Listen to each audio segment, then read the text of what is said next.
falta de dinero, no puedes pagar tus compromisos, sientes un peso terrible en tu corazón, o estás desempleado, te falta salud, o hay problemas terribles en la familia, no te desesperes. Mientras peregrinemos en este mundo siempre van a haber dificultades. Somos peregrinos, querido. Pero aún así las dificultades duran poco. La noche, por más oscura que sea, dura 12 horas. Después sale el sol. Paciencia, calma. Quiero que sepas que oro por ti. No sé quién eres, no tengo tu nombre, pero en las noches cuando me acuesto y el sueño no viene, acostado en mi cama, converso con Dios y le agradezco por tu vida y le pido por ti sin saber tu nombre. Le digo, Dios mío, extiende tu mano maravillosa para toda esa gente linda que se conecta para escuchar los comentarios cada semana. No estás solo, querido. Que Dios te bendiga. Cuídate. Vamos a meditar en la lección número 4 para el 24 de julio del año 2021. El título de la lección es El costo del descanso, el precio del descanso. En otras palabras, ¿cuánto pagas por el descanso? Hay gente que daría cualquier cosa, pagaría cualquier cosa para tener un poco de paz. Hay gente que viajaría al país más distante del mundo para encontrar un poco de paz. Y sabes, por regla general, una de las cosas que quita la paz del corazón, que quita el sosiego, la quietud del corazón y te llena de intranquilidad, de angustia, de conflicto interior, una de las cosas principales, aunque ya la semana pasada vimos que está el egoísmo, está la ambición, en fin, está la hipocresía, pero una de las cosas terribles es la carga del pecado. Cuando hay pecado escondido en el corazón, hagas lo que hagas, no vas a ser feliz. Y tú sabes que el sentimiento de culpa puede llevar a la gente hasta la muerte. Yo me acuerdo que cuando era joven, leí una noticia que me paralizó, me golpeó interiormente, porque una famosa artista de Hollywood una noche subió al hotel y al día siguiente no bajó para la sesión de filmaje. Entonces la llamaron por teléfono, no atendía, tocaron la puerta, no atendía, y trajeron la llave maestra, abrieron la puerta y ella estaba en la tina, había llenado de agua y se había cortado las venas y se había quitado la vida. Pero en la mesa de noche había una carta que ella dejó escrita y decía: yo no me suicidé, me asesinaron. Atrapen al asesino antes que acabe con toda la humanidad. Y en letras grandes decía: el asesino es la culpa por las cosas terribles que hice en la vida. La culpa. La culpa masacra, querido. La culpa es como un martillo que te golpea de día, de noche, no te deja en paz. Entonces, ¿cómo puedes tener tranquilidad, quietud en el corazón? ¿Cómo puedes tener descanso espiritual si estás atormentado por el peso de la culpa? Por eso la lección de esta semana trata del caso de David. Un rey que pecó, un rey sobre quien el peso de la culpa llegó con todo, masacrando su vida. La primera parte del estudio dice agotado y cansado. Ese era el rey David. Vamos a leer segundo libro de Samuel, capítulo 11, versículos 1 y 2. Dice así: al año siguiente, en el tiempo en que los reyes salen a la guerra, David envió a Joab y a sus siervos y a todo el ejército de Israel a combatir a los amonitas, a los que vencieron luego de ponerle sitio a la ciudad de Rabá. David se quedó en Jerusalén, y un día por la tarde, mientras se paseaba por la azotea de su palacio después de la siesta, vio desde allí a una mujer muy hermosa que se estaba bañando. Tú conoces bien la historia de David, pero vamos a revisar algunos detalles que están relacionados con la culpa. El texto dice que en el tiempo en que los reyes salen a la guerra, los reyes no salían para la guerra en el tiempo del invierno crudo de aquellas tierras bíblicas. Eran tiempos buenos. Entonces, si un país quería guerrear contra otro, quería pelear contra otro, no mandaría a sus soldados a morir en el invierno. Mandaba sus soldados en el tiempo bueno. Bueno, había llegado el tiempo de la guerra y David mandó a su ejército a la guerra contra los amonitas y él se quedó en el palacio en Jerusalén. Pero mira que el texto dice en el tiempo en que los reyes salen a la guerra, porque los reyes acompañaban a su ejército a la guerra. Ahora, ¿por qué David mandó a sus ejércitos y se quedó? Ahí ya comienza el problema. Los problemas en la vida empiezan cuando tú no estás donde debes estar. Cuando tú debes estar en el trabajo y te quedas en la casa. Cuando tú debes estar en la escuela y estás paseando en la calle. Cuando tú debes estar cumpliendo tu deber y no lo estás haciendo. Ahí ya comienzan los problemas. Y el texto bíblico dice que después de la siesta estaba caminando en la azotea de su casa. No era un caminar por acaso. Él ya se había quedado con segundas intenciones. Por eso estaba en la azotea de la casa, porque él también sabía la hora en que la esposa del vecino se bañaba.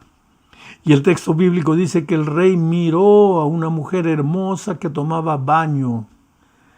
Esa mujer era Betsabé, esposa de un general suyo. Pero David había mandado al general a la guerra y él se había quedado. Y ahora miró a la esposa de su general bañándose y la mandó llamar al palacio. Lógico, ¿quién podría decirle no al rey? Tú conoces la historia. David cometió un pecado terrible. No fue solamente adulterio, fue un cóctel de pecados. Porque Betsabé quedó embarazada. Y al quedar embarazada, Betsabé fue al rey y le dijo: rey, estamos en problemas, estoy embarazada y no sé qué explicación dar, porque mi esposo está en la guerra. Y si él está en la guerra, ¿cómo yo quedé embarazada? Cuando él llegue me va a preguntar: ¿cómo estás embarazada si yo estuve en la guerra? Entonces, ¿sabes lo que hizo el rey? La historia es triste, querido. Mandó traer al general de la guerra, del campo de batalla, y le dijo: ve a dormir con tu esposa. Mira, urdió un plan para engañar al esposo. Pero el general dijo: no, señor, ¿cómo voy a ir a dormir a mi casa si mis soldados están en la guerra? Diferente de David, que mandó a sus soldados y él se quedó. El general dijo no. Y quedó a dormir afuera, en el patio. Y no importaba el argumento que David usase. Él decía: no, yo no voy a dormir en mi casa cuando mis soldados están en el campo de batalla. Entonces, cuando David vio que no conseguía nada, dijo: ya, entonces vuelve al campo de batalla. Pero mandó llamar a otro general y le dijo: mira, cuando está distraído, mándalo matar, que muera. Y fue así que sucedió el asesinato de este general. Terrible historia. Adulterio, intriga política, mentira, asesinato. Ahora, una vez que llegó la historia de que el general había muerto, David se presenta ante su pueblo como un héroe, como un salvador de la viuda, y anuncia que se va a casar con la viuda. Y se casa. Y ahora piensa que su pecado ya está escondido, que nadie lo va a descubrir. Pero entonces viene la segunda parte de nuestro estudio de esta semana. Esta segunda parte lleva por título un llamado de atención. ¿Por qué un llamado de atención? Porque Dios se le presenta al profeta Natán y le dice: Natán, ve y denuncia su pecado a David. Y Natán no va, porque ahí tenemos otra lección que aprender, querido, porque a veces cuando nos toca mostrarle el pecado a alguien, hay gente que se ufana diciendo, yo no tengo pelos en la lengua, yo llamo al pecado por el nombre que le corresponde. Pero Natán no fue así, no fue, oh rey, tú has pecado, has cometido adulterio, intriga política, asesinato. No, no, no. Con sabiduría, porque los hombres de Dios son sabios, y si alguien tiene falta de sabiduría, pídala a Dios. Y Dios te va a dar sabiduría. Natán fue con sabiduría y le contó al rey una parábola. Se presentó a David y le dijo, rey, por favor, necesito que me ayudes, necesito tu consejo, necesito tu opinión. Y pues David era el rey, el líder. Y dijo, muy bien, Natán, qué bueno que has venido. Dime en qué te puedo ayudar, te voy a aconsejar. ¿Cuál es el problema? Y entonces ahí le contó Natán la parábola. En una ciudad había un hombre rico que tenía muchas ovejas y había un hombre pobre que tenía una sola ovejita.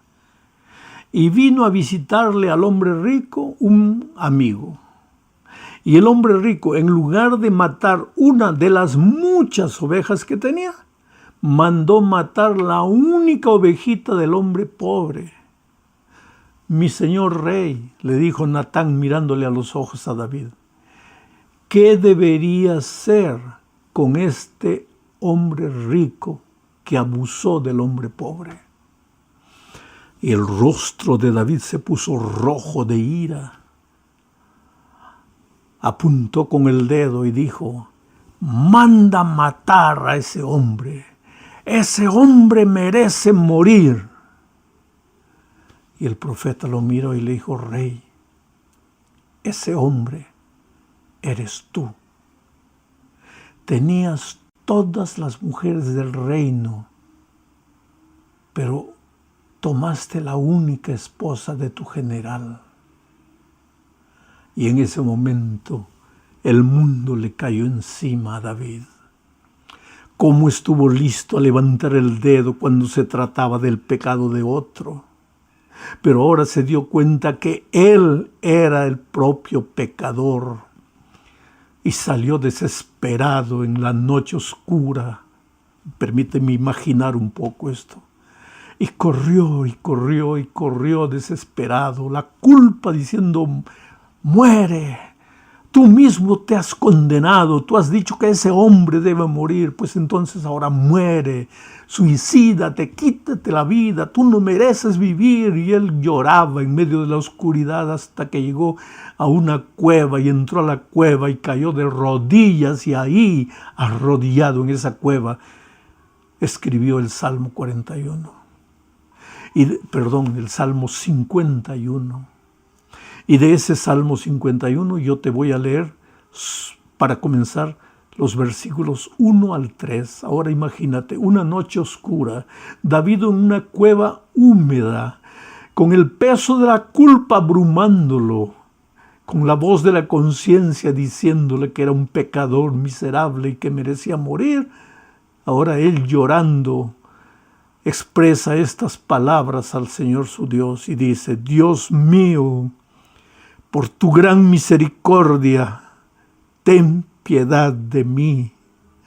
Por tu infinita bondad, borra mis rebeliones. Lávame más y más de mi maldad. Límpiame de mi pecado. Reconozco que he sido rebelde. Mi pecado está siempre ante mis ojos. Oh, querido, qué tremenda oración. Oh Señor, no hay nada bueno en mí. Soy basura, soy pecado. Cuando se trató del pecado de otro, cómo me apresuré a levantar mi dedo y apuntar el pecado ajeno. Pero ahora comprendo que yo soy el pecador. Señor, perdóname, lávame, límpiame, purifícame. Y querido, cuando tú arrepentido clamas a Dios, la palabra no sale de tu boca y la respuesta divina ya llega a tu vida. Y Dios lo perdonó. Pero el hecho de que Dios perdona no quiere decir que no vamos a sufrir las consecuencias. Por eso yo siempre digo, querido, que Dios nos libre de caer en el pecado, pero que Dios nos libre de sufrir las consecuencias, porque el pecado, por más horrible que sea, Dios no nos perdona, Dios nos perdona, pero las consecuencias, Dios no nos libra de las consecuencias. Y las consecuencias para David fueron terribles. Ese niño que esperaba a Betsabé murió. Y David sabía que era consecuencia de su pecado. Sus hijos pelearon unos con los otros. Uno de los hijos quiso violar a su hermana. Y cada vez que aparecía un problema familiar, David sabía, es mi culpa, es mi culpa, es mi culpa, porque el martillo de la culpa es así. Su hijo Absalón se rebeló contra él. Y la conciencia le decía, tú eres el culpable. Qué buen ejemplo le diste a tus hijos. Pero querido, aún las consecuencias pasan. Y aunque Dios no nos libre de las consecuencias, Dios nos da las fuerzas para cargar las consecuencias, para soportar las consecuencias. Pero el perdón de Dios es absoluto. En el momento que tú clamas, el perdón llega a tu vida y ahora ya no tienes inquietud en el corazón, ahora ya tienes paz en el corazón. Pero ahora vamos al Salmo 51, 7 al 10. Y aquí vamos a ver algo nuevo que David le pide a Dios. La oración dice, purifícame con hisopo y estaré limpio. Lávame y estaré más blanco que la nieve. Lléname de gozo y alegría y revivirán estos huesos que has abatido. No te fijes ya en mis pecados, más bien borra todas mis rebeliones. Dios mío, crea en mí un corazón limpio, renueva en mí un espíritu de rectitud. ¿Sabes de lo que David está pidiendo? ¿Sabes eso, algo bueno que David le está pidiendo a Dios? Es una nueva naturaleza, un corazón nuevo, un espíritu recto. ¿Por qué? Porque cuando el hombre cayó en el pecado, adquirió la naturaleza pecaminosa y esta naturaleza pecaminosa nos empuja al pecado, nos lleva al pecado, nos subyuga al pecado. Necesitamos la naturaleza de Cristo, la mente de Cristo, el espíritu de Cristo. Necesitamos un corazón nuevo y Dios ha prometido que nos dará ese corazón nuevo. Por eso la oración de Juan es, el que confiesa sus pecados, Dios le perdonará y lo limpiará de toda maldad. Porque nosotros no necesitamos solo el perdón, necesitamos la purificación. No necesitamos solo la justificación, necesitamos la santificación. En la justificación Dios lleva sobre sí nuestros pecados, pero en la santificación Dios purifica la fuente de nuestro corazón. Trabaja con nuestro corazón nuevo, nos enseña a andar en sus caminos, porque ¿de qué va?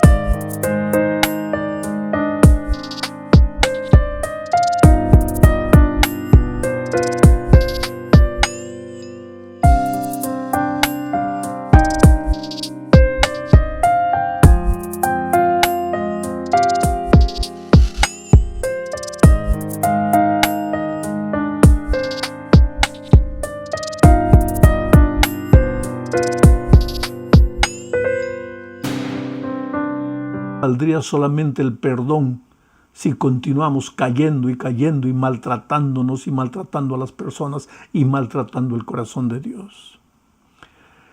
Ahora, Me impresiona la última parte de este estudio bajo el título de Reflectores de Luz. Mira la oración de David, una vez perdonado, purificado. En el versículo 13, estamos analizando el Salmo 51, él dice lo siguiente: así, una vez que me hayas purificado, así instruiré a los pecadores en tus caminos, así los pecadores se volverán a ti. Es que la vida del cristiano que ha sido perdonado y que está siendo santificada por el Espíritu no está completa hasta que ese cristiano busque a otra persona y traiga a esa persona para Cristo. Por eso el